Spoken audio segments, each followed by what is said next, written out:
নমস্কার বন্ধুরা, গল্পের হাটে আপনাদের সকলকে স্বাগত জানাই। বন্ধুরা, গল্পের হাটে আমার আজকের নিবেদন বিভূতিভূষণ বন্দ্যোপাধ্যায়ের রচিত গল্প বেচারি। গল্পটি শুনে ভালো লাগলে অবশ্যই ভিডিওটি লাইক, কমেন্ট, শেয়ার আর আমার চ্যানেলটিকে সাবস্ক্রাইব করে দেবেন। তাহলে চলুন বন্ধুরা, গল্পটি শুরু করা যাক। গল্প পাঠে আমি বৈশালী, আর আপনারা শুনছেন আজকের গল্প বেচারি। কলিকাতায় বোমার হাঙ্গামা উপলক্ষে বহুদিনের কলিকাতা বাসা ত্যাগ করিয়া সপরিবারে গিয়া ভগ্নিপতির বাড়ি আশ্রয় লইয়াছি। একেবারে অজপাড়াগাঁ। রেল স্টেশন হইতে 7 ক্রোশ রাস্তা হাঁটিয়া অথবা গরুর গাড়িতে গেলে গ্রামে পৌঁছানো যায়। ভগ্নিপতিদের মেটে বাড়ি, তাহাদেরই স্থান সংকুলান হয় না। তবে বিপদের দিনে আপাতত বোমায় মরিতে বসিয়াছি দেখিয়া তাহারা নিজেদের অসুবিধা করিয়াও বাহিরের ঘরখানি আমাদের জন্য ছাড়িয়া দিল। আমরা গরুর গাড়ি হইতে নামিতেই দেখি বাহিরের ঘর হইতে 3টি তোরঙ্গ, একটি বড় বিছানা, গোটা 2 পুঁটুলি স্থানান্তরিত হইতেছে। জিজ্ঞাসা করিয়া জানিলাম, আমার ভগ্নিপতির মেজ ভাইয়ের শালী পতিভ্রাতাও সপরিবারে ইচ্ছাপুর না দমদম হইতে সপ্তাহখানেক পূর্বে আসিয়া এখানে আশ্রয় লইয়াছেন এবং বাহিরের ঘরে তাহারাই ছিলেন। বাড়ির মধ্যে রান্নাঘরের পাশে যে নাতি ক্ষুদ্র ভাড়ার ঘর আছে, আপাতত সেখানেই তাহাদের থাকিবার ব্যবস্থা করা হইল। বহুদিন কলিকাতায় বাসা করিয়া আছি। বাড়ি করিবার সঙ্গতি অবশ্য নাই, সঙ্গতি ছিল না, এজন্য ঈশ্বরকে ধন্যবাদ দিলাম। জাপানি ভোমার গায়ে সে বাড়ি কতক্ষণ টিকিত?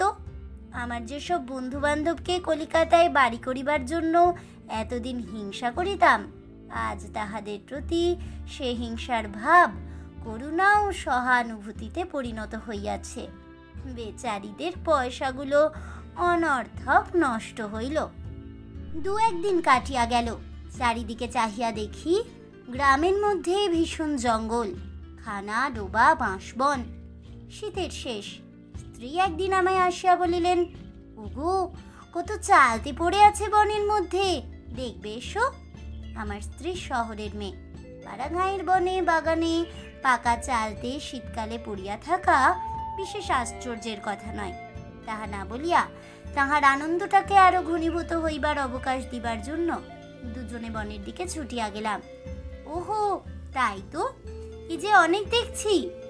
এক একটা চালতের দাম কলকাতায় 2 পয়সা, আর দেখো এখানে কিনতে হয় না। কুড়িয়ে নেব?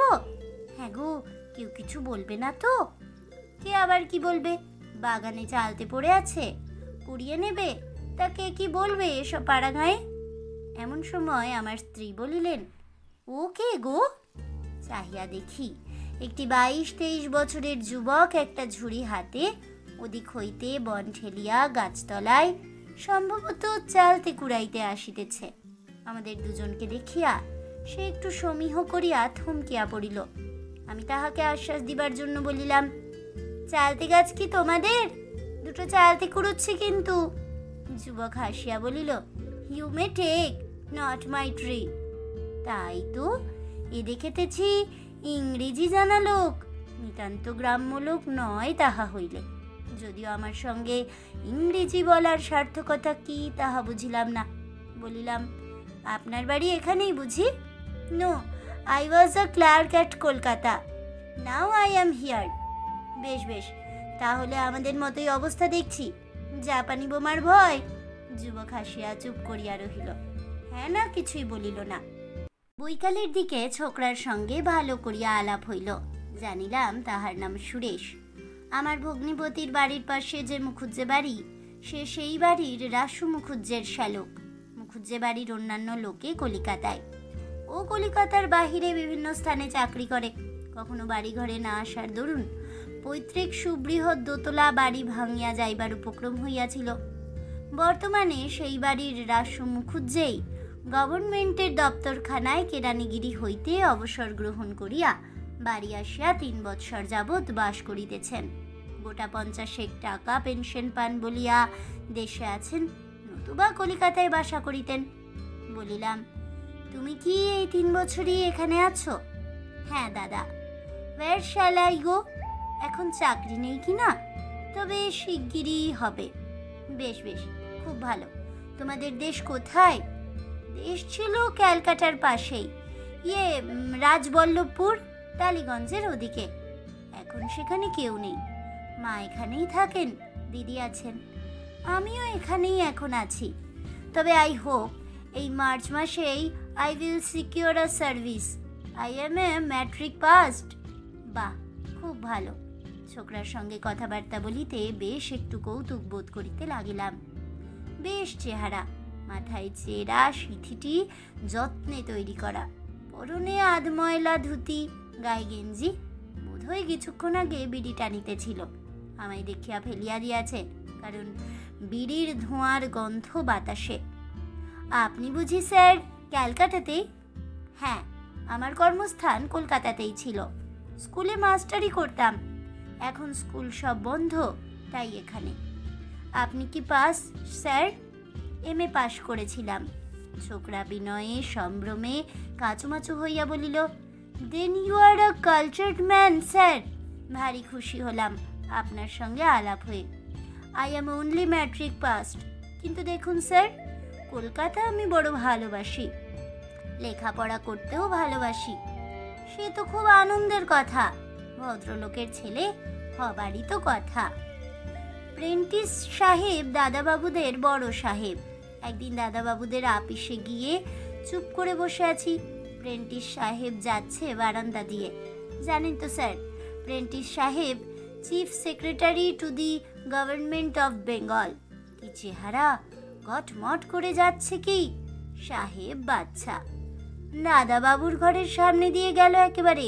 দেখেছেন প্রেন্টিস সাহেবকে দাদা? না, মস্ত লোক প্রেন্টিস সাহেব। দেখুন কত বড় বড় লোকের সঙ্গে মিশে এসেছি। এখন এই পাড়া গাঁয়ে যত সব আনকালচার্ড লোকের সঙ্গে মেশা, I do not like it. যদিও বুঝিলাম না সে প্রেন্টিস সাহেবের সঙ্গে মেলামেশা কিভাবে এবং কখন করিল, তবুও ঘাড় নাড়িয়া সায় দিয়া বলিলাম, ঠিক কথা, ঠিক কথা। বাড়িতে আসিয়া স্ত্রীর কাছে সব বলিলাম। স্ত্রী বলিলেন, আহা, ছোকরাটি ভালো, এখানে ভগ্নিপতির বাড়ি পড়ে আছে কেন? অল্প বয়সে চাকরি করে না কেন? বেকারের সংখ্যা তো জানো না দেশের, কত বিএ এমএ ফ্যাফে করছে এ বাজারে। ও তো সামান্য ম্যাট্রিক, ওকে চাকরি দিচ্ছে কে? দিন কত কাটিয়া গেল। একটি জিনিস খুব কৌতূহলের সহিত লক্ষ্য করিলাম, পাড়া গাঁয়ে লোকে সময় কি করে কাটায়। এসব নির্জন পল্লী গ্রামে সময় কাটানো যে কতটা কষ্টকর, তা যাহার অভিজ্ঞতা নাই তিনি বুঝিবেন না। কলিকাতা হইতে আসিয়া নিতান্তই কষ্টে পড়িয়াছিলাম, অথচ দেখিলাম পেনশন প্রাপ্ত রাসু মুখুজ্জে সকালে উঠিয়া একখানা নহাতি কাপড় পরিয়া চণ্ডীমণ্ডপের সম্মুখস্থ জঙ্গল পরিষ্কার করিতেছেন, মানকচুর চারা এখান হইতে ওখানে পুঁতিতেছেন, মাঝে মাঝে তামাক খাইতেছেন। আমাকে দেখিয়া বলিলেন, নিতু বাবু যে, কোথায় চললে? যাব আর কোথায়, আপনার গ্রামে মোটে 3 ঘর ভদ্রলোক, কার বাড়ি গিয়েই বা বসি। এসো এসো, আমার এখানে একটু বসো, তামাক খাও। আজ্ঞে না। তিনি আমার পাশে আসিয়া বসিলেন এবং কি করিয়া বাড়ির পিছনের জমিতে আর বছর কুমড়া লাগাইয়াছিলেন, এবার মানকচু কি রকম পুঁতিয়াছেন, এ সকল গল্প কিছুক্ষণ করিয়া আমায় বলিলেন, চা খাবে? ও সুরেশ! রাসু মুখুজ্জের শ্যালক আসিয়া দাঁড়াইল। তাহাকে দুজনের চা আনিতে বলিয়া আমায় বলিলেন, এই গ্রামে ধরো 25 বছর পরে এসে আজ 3 বছর বাস করছি, তা আছি বেশ, ঝঞ্ঝাট নেই, খাঁটি দুধটুকু বাড়ির গরুর। পল্লীগ্রামের সুখ সুবিধার নানারূপ গল্প করিতে করিতে চা আসিয়া গেল। ছোকরা চা দিয়া বলিল, গুড় আর চিনি নেই, দিদি বলে দিলে। রাসু মুখুজ্জে কর্কশ কণ্ঠে বলিলেন, নেই তা নিয়েও এসে ওগে না বাজার থেকে, আমায় বলতে এসেছেন চিনি নেই। যাও বাজার থেকে এনে রাখো, তোমার দিদির কাছ থেকে পয়সা নাওগে যাও। কুঁড়ে মেয়ে আমি একেবারে দেখতে পারিনি। ছোকরা মুখ কাঁচুমাচু করিয়া চলিয়া গেল। এবং অল্পক্ষণ পরেই 2টি তেলের ভাঁড় আর একটা ছোট থলের প্যাকেট লইয়া আমাদের সামনে দিয়াই বোধ হয় বাজারেই চলিল। বেলা প্রায় 10টা বাজে। নেউলের বাজার এখান হইতে যাতায়াতে 7 মাইল পথ।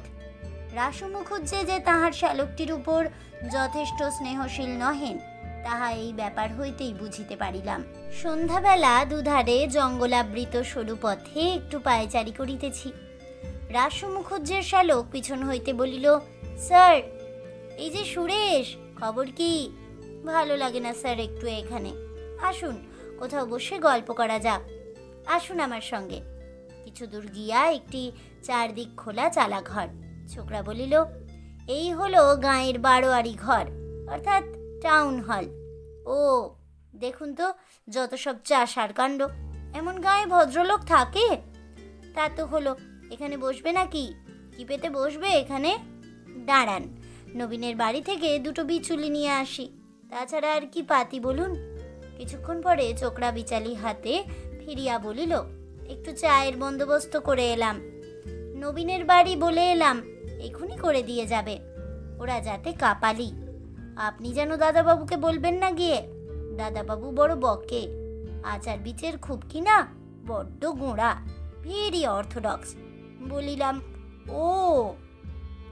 ছোকরা কিছুক্ষণ চুপ করিয়া বসিয়া হঠাৎ কোনো কথা মনে পড়িবার ধরনে বলিল, আমি অজপাড়া গাঁয়ে আছি বটে, কিন্তু দাদা বড় বড় লোকের সঙ্গে। আচ্ছা, আপনি ল্যাম্বেথ সাহেবকে চিনতেন? আমি তাকে ক্যালকাটা পুলিশ ক্লাবে দেখেছি 7 হাতের মধ্যে। জেসি ল্যাম্বেথ ইন্টেলিজেন্স ব্রাঞ্চের স্পেশাল অফিসার ছিলেন। ইদানিং ডিআইজির পার্সোনাল অ্যাসিস্ট্যান্ট হয়েছিলেন। 750 টাকা মাইনে। সবিস্ময়ে বললাম, বলো কি, 7 হাতের মধ্যে? পুলিশ ক্লাবে কি জন্য গিয়েছিলে? অতীত গৌরবের দিনের স্মৃতি মনে পড়াতে মানুষের মুখে যে আনন্দের রেখা ফুটিয়া ওঠে, ছোকরার সারা মুখমণ্ডলে তাহা পরিস্ফুট হইতে দেখিলাম।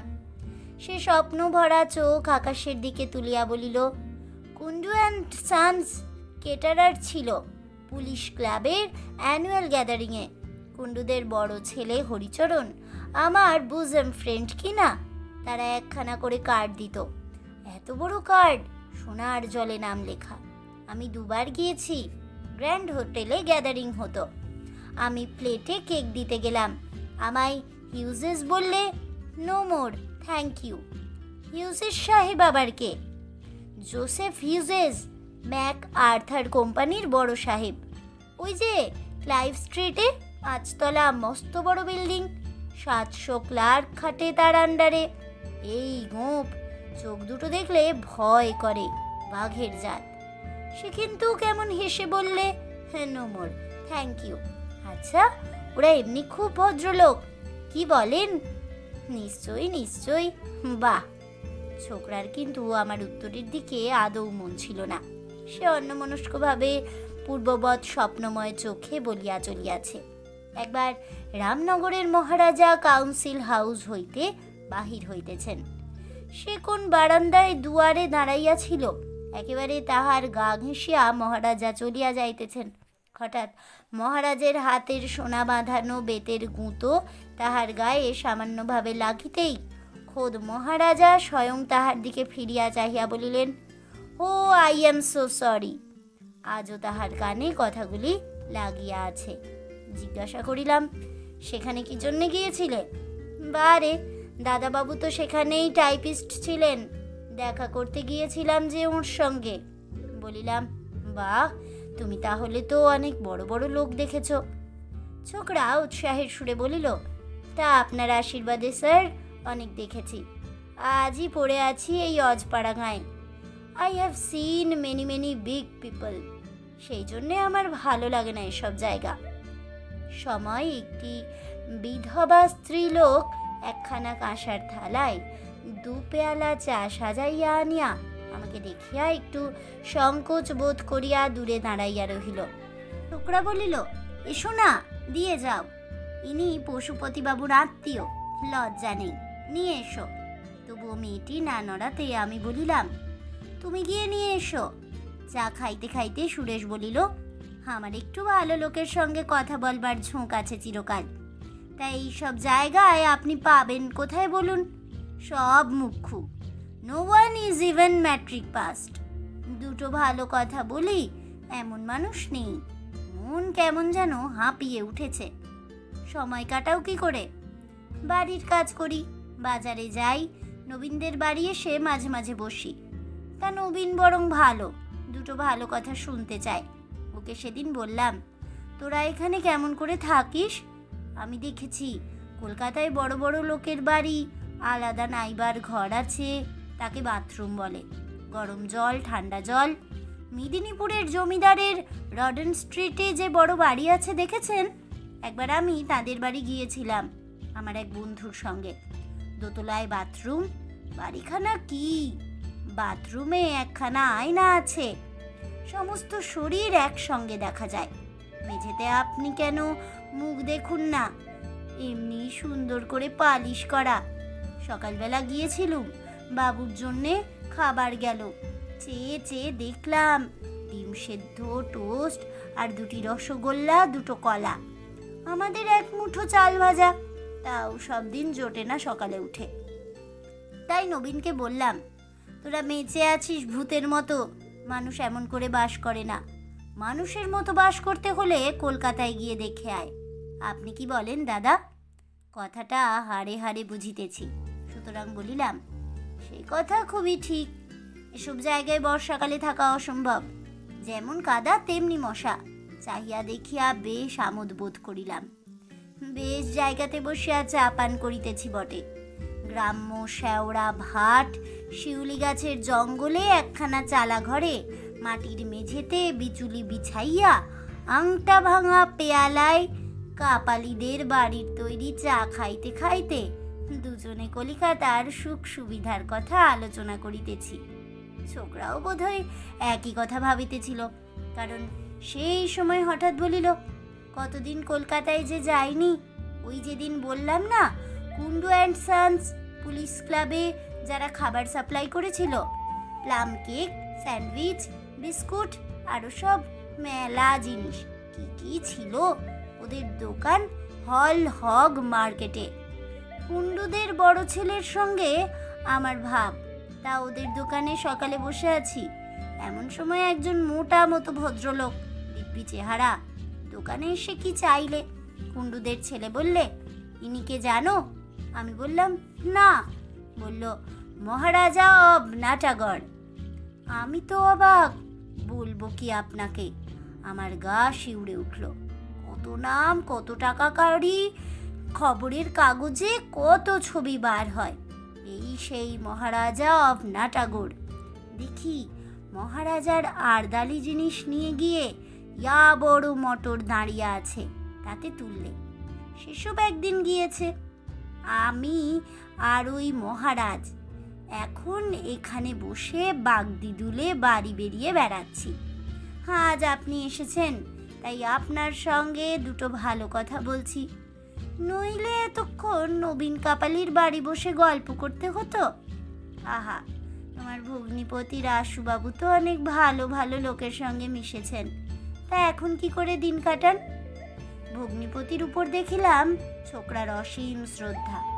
ভগ্নিপতির সঙ্গে কতবার তাঁর আপিসে গিয়া বড় বড় লোক দেখিয়াছি। ইডেন গার্ডেনের পাশে প্রকাণ্ড বাড়ি, এই বড় থাম। আবার ছোকরা স্মৃতির সমুদ্রে ডুবিয়া গেল। একসময় কাপালিদের বাড়ি হইতে সেই স্ত্রীলোকটি আসিয়া পূর্ববৎ দূরে দাঁড়াইল। ছোকরা বলিল, পান নিয়ে এসেছে, চায়ের এগুলো দিয়ে আসি। আর পান আনি। একটা কাঁসার বাটিতে 4 খিলি পান লবঙ্গ দিয়া মুড়িয়া পরিপাটি করিয়া সাজা। ছোকরা বলিল, আমি পান খাইনি, আপনি খান। তারপর আবার আমরা গল্প শুরু করিলাম। দেখিলাম ছোকরার অদ্ভুত ধরনের ক্ষমতা, তার নিজেকে প্রতারণা করিবার। তার বর্তমান অবস্থাকে সে কেমন চমৎকার ভুলাইয়াছে ভবিষ্যৎ ও অতীতের সুখ স্বপ্ন দ্বারা। চাকরি আমার হয়ে যাবে এই জানুয়ারি মাসে। আমার অনেক বড় বড় সহায় আছে কলকাতায়, এখান থেকে বেরুতে পারলে বাঁচি। একটা ভালো লোকের মুখ দেখতে পাইনি আজ 3 বছরের মধ্যে। এ কথা তাহাকে অবশ্য জিজ্ঞাসা করি নাই। এতই যদি তাহার সহায়, তবে আজ 3 বছর এখানে পড়িয়া থাকিয়া ভগ্নিপতির বাজার সরকারি করিতেছে কেন? আরও কিছুদিন কাটিয়া গেল। একদিন চৈত্র মাসের দুপুর রোদে দেখি সে 7 মাইল দূরবর্তী বাজার হইতে প্রকাণ্ড একটি ভারী মোট ঝুলাইয়া আসিতেছে। খালের ধারে আমার সঙ্গে দেখা। আমাকে দেখিয়া মোট নামাইয়া গাছের ছায়ায় একটু বসিল। বলিলাম, এতে কি? হাট বাজার করে ফিরছি, আটা, ডাল, নুন এইসব। রাসু মুখুজ্জে আজ সকালে বকাবকি করছিলেন কাকে? দাদাবাবুর মেজাজ বড় গরম। বাগদিবাড়ার এক প্রজাকে ডাকতে পাঠালেন। একটু দেরি হয়েছে ফিরতে আমার, আর অমনি বকাবকি শুরু করেছেন। তোমার দিদি কিচ্ছু বলেন না? দাদাবাবুকে দিদি বড় ভয় করে চলে। ছোকরা চলিয়া গেল। সেই রাত্রেই আমার স্ত্রী বলিলেন, আচ্ছা, রাসু মুখুজ্জের শাশুড়ি এখানে থাকেন কেন? তা কি করে বলবো, বড় ভালো লোক, এমন হাতের রান্না। আমায় বিকেলে আর জলখাবার খাইয়েছিলেন, যেমন মিষ্টি কথাবার্তা। বাবা, রাসুবাবু ওর শালাকে যা বকলেন আমার সামনে। বাজার থেকে কি জিনিস ভুলে আনেনি, একেবারে ননসেন্স, বেরিয়ে যাও, বসে বসে গিলছো, এমন সব যা তা বললেন। মায়ের চোখ দিয়ে জল পড়তে লাগলো। মুখুজ্জে মশাইয়ের স্ত্রী কিচ্ছু বললেন না। ও বাবা, তিনি ভয়ে কাঁটা, মানে একটু কিন্তু কিন্তু মনেই হয়তো। এই বাজারে মনে ভাব, মা ভাই সংসারের গলগ্রহ তো। আচ্ছা, কেন ছেলেটিকে বলো না কোথাও গিয়ে কিছু কাজ করতে? এর চেয়ে যে বেরিয়ে গিয়ে যা হয় একটা কিছু করাও তো ভালো। যতদূর বুঝলাম মায়ের মনে খুব দুঃখ, জামাইয়ের ভাত গলা দিয়ে নামে না। শুনিয়া খুবই দুঃখিত হইলাম। ভাবিলাম কালই ছোকরাকে বুঝাইয়া বলি, অল্প বয়স, এই তো জীবনে ঝাঁপাইয়া পড়িয়া যুঝিবার সময়।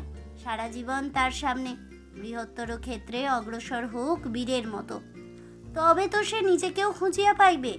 এ বাঁচা তো জড় পদার্থের অচলত্ব, ইহা তাহাকে বুঝাইতে হইবেই। পরদিন তাহার সঙ্গে আবার দেখা।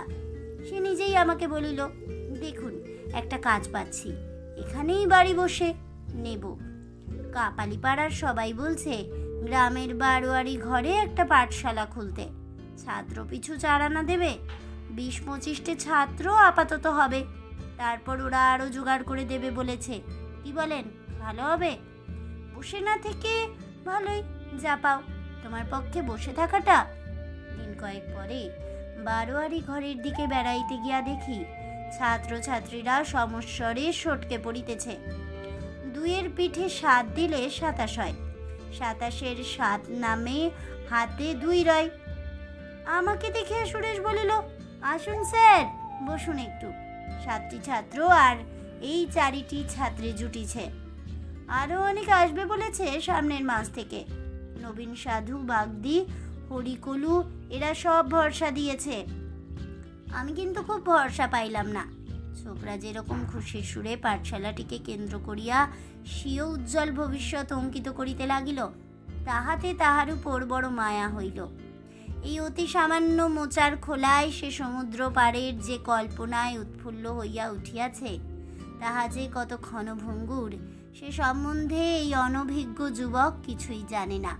পাড়াগাঁয়ের পাঠশালা, এইসব ধেড়ে ছাত্রীরা গরু চড়াইত। লেখাপড়ায় ইহাদের মন নাই।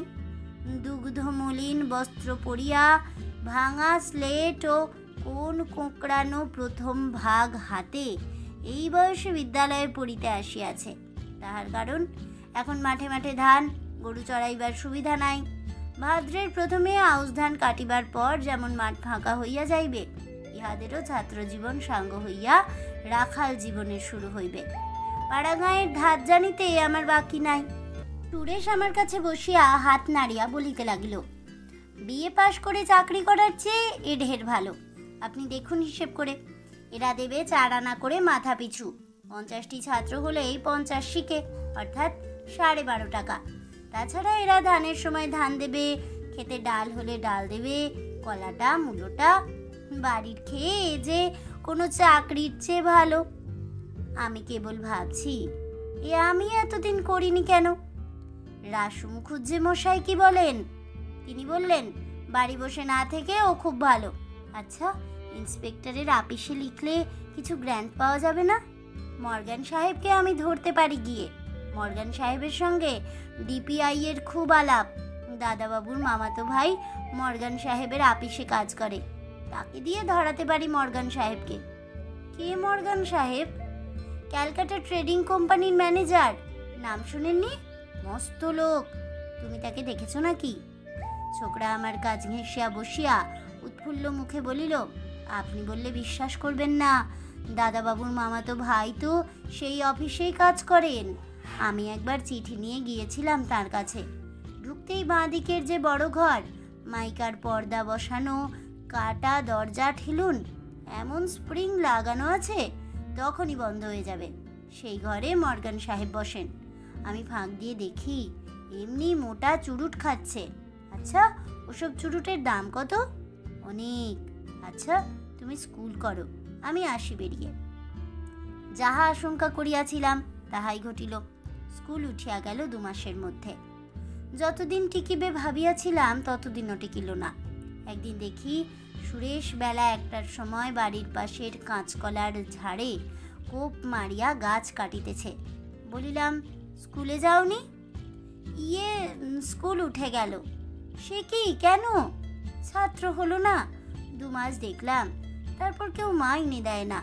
ভূতের বেগার আর কতদিন খাটি বলুন? চাষার ছেলে, ওরা স্কুল কলেজের মর্ম কি করে বুঝবে বলুন দেখি? নিউটন বলেছেন, আমি সমুদ্রের ধারে নুড়ি কুড়িয়ে বেড়াচ্ছি। Sir Isaac Newton. কতজন কত বড় দরের সাহেব, ভাবুন তো, ওদের সেসব কথা বুঝিয়ে লাভ কি? মরুকগে, আমারও ভূতের বেগার না খেটে। রাসু মুখুজ্জে আমায় একদিন বলিলেন, ছোড়াটা একেবারে ওয়ার্থলেস, একটা কাজে পাঠাও, 3 ঘন্টা দেরি করে আসবে। ও হয়েছে আমার একটা বোঝা। একটা কিছু চাকরিতে ঢুকিয়ে দিন না ওকে। ওই রকম বসিয়ে রেখেছি কি সাধে? ম্যাট্রিক 3rd ডিভিশনে পাস, ওকে কোথায় ঢুকাই বলো তো? বিএ এমএ বাজারে আমার ঘাড়েই যত। কেন, এখানেও খাটে তো কম নয়। হাটে বাজারে যাচ্ছে, জিনিসপত্র বয়ে আনছে। রাসু মুখুজ্জে অপ্রসন্ন মুখে বলিলেন, ওইটাই সবাই দেখে। আমি কি তবে অত বড় ছেলেকে বসিয়ে বসিয়ে খেতে দেব? আমার তো সে অবস্থা নয়। আমি নিজে কত খাটি দেখো তো, সকাল থেকে সন্ধে পর্যন্ত। সুতরাং ছোকরার আবার চাকরের জীবন শুরু হইল। গরুর জাপ কাটা, গরু মাঠে দিয়ে আসা, হাট বাজার করা, আরও সংসারের যাবতীয় পরিশ্রমের কাজ।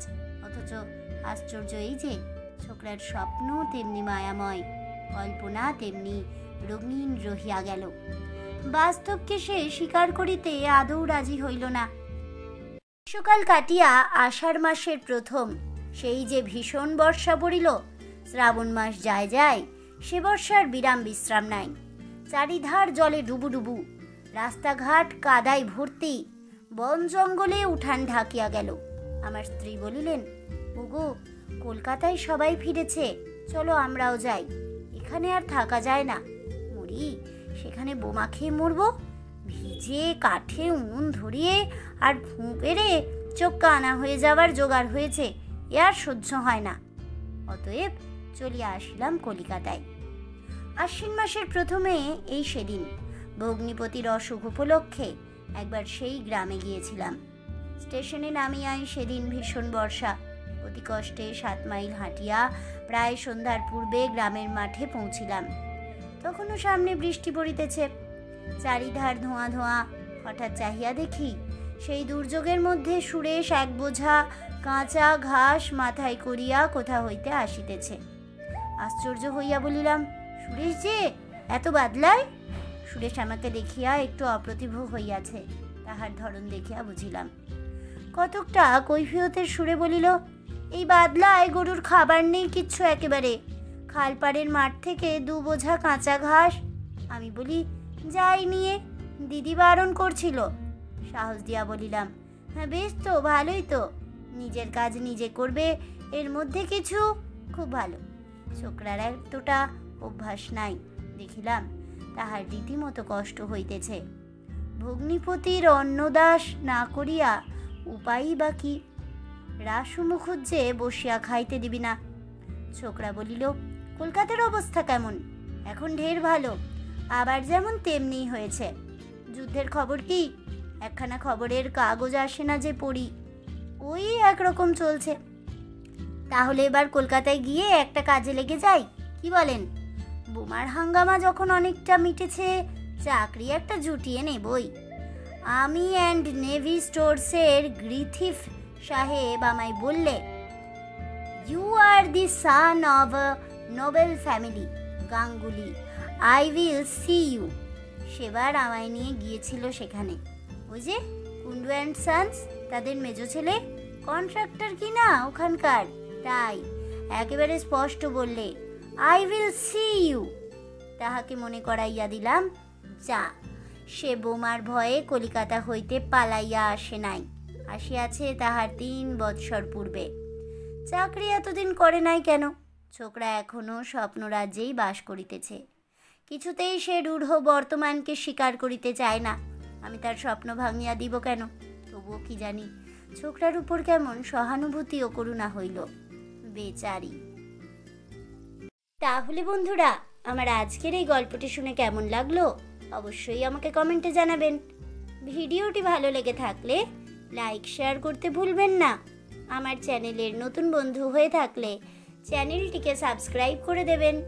পাশে থাকা বেল বাটনটি প্রেস করে রাখবেন নতুন গল্পের নোটিফিকেশন পাওয়ার জন্য। ফিরে আসছি পরবর্তী গল্প নিয়ে।